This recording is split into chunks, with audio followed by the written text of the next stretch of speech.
Selamat malam teman-teman semua. Jadi sebelum aku mulai, aku mau tanya ke teman-teman semua. Jadi teman-teman semua itu pernah nggak sih merasa cemas karena komentar orang lain di media sosial, atau mungkin kalian pernah nggak sih merasa hari kalian itu hancur hanya karena terjebak macet atau dosen yang memberikan nilai tidak sesuai dengan ekspektasi teman-teman semua itu? Pernah. Oke, jadi hal tersebut kita sering merasa bahwa dunia itu tidak adil dan masalah yang datang bertubi-tubi. Jadi kita mencoba berbagai cara seperti curhat, berdoa, hingga pergi ke psikolog. Itu baik, namun tahukah teman-teman semua bahwa lebih dari 2000 tahun yang lalu sebuah aliran filsafat Yunani kuno bernama Stoikisme, atau yang ada di Indonesia populer dengan sebutan filosofi teras, telah menemukan akar masalah sekaligus solusinya. Jadi teman-teman, filosofi teras itu bukan hanya tentang menjadi orang yang tidak punya perasaan. Justru ini adalah panduan untuk memiliki mental yang tangguh.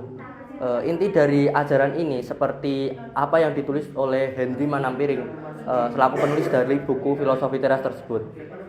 Terletak pada satu konsep sederhana namun sangat powerful, yaitu dikotomi kendali. Jadi teman-teman, di dunia ini menurut buku filosofi teras itu terbagi menjadi dua bagian.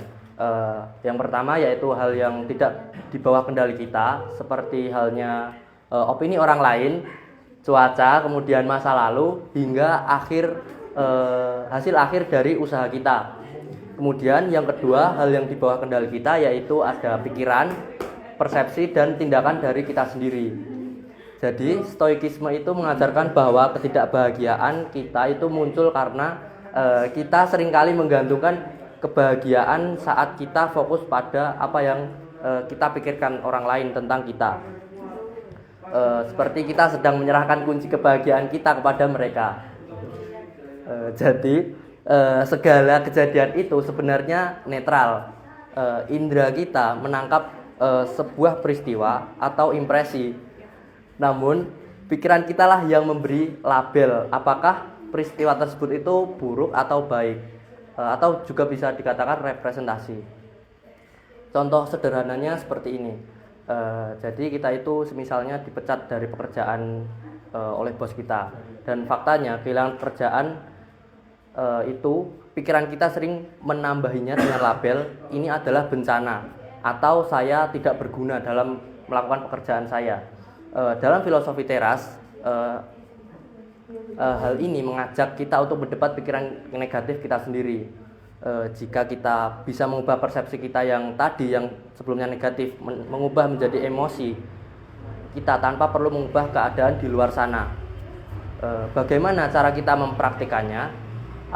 Jadi di filosofi teras itu ada satu teknik yang disebut premeditatio malorum, yaitu membayangkan kemungkinan yang terburuk yang bisa terjadi, bukan untuk menjadi pesimis, tapi untuk imunisasi mental. Jika hal buruk itu benar-benar terjadi, kita berarti udah siap dan tidak kaget lagi. Lalu selanjutnya itu ada amor fati, yaitu mencintai nasib. Artinya kita itu harus menerima apapun yang sudah terjadi saat itu, baik itu masa lalu ataupun masa kini, karena masa lalu itu merupakan hal yang di luar kendali kita. Maka dari itu, mengutuki masa lalu hanya akan membuang energi yang seharusnya bisa kita gunakan untuk memperbaiki masa depan. Jadi teman-teman, di dunia ini mungkin penuh dengan kekacauan, hoaks, dan hal-hal yang tidak menyenangkan. Namun dalam filosofi teras mengingatkan kita bahwa kita bukan sekoci kecil yang pasrah diombang-ambing badai. Kita adalah nahkoda dari pikiran kita sendiri. Maka dari itu, mari kita mulai memilah mana yang bisa kita ubah dan mana yang harus kita terima dengan lapang dada.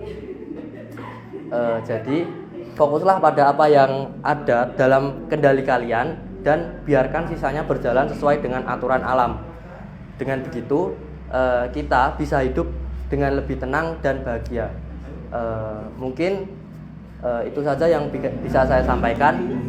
Kurang lebihnya mohon maaf. Wassalamualaikum warahmatullahi wabarakatuh. Terima kasih kepada teman-teman semua yang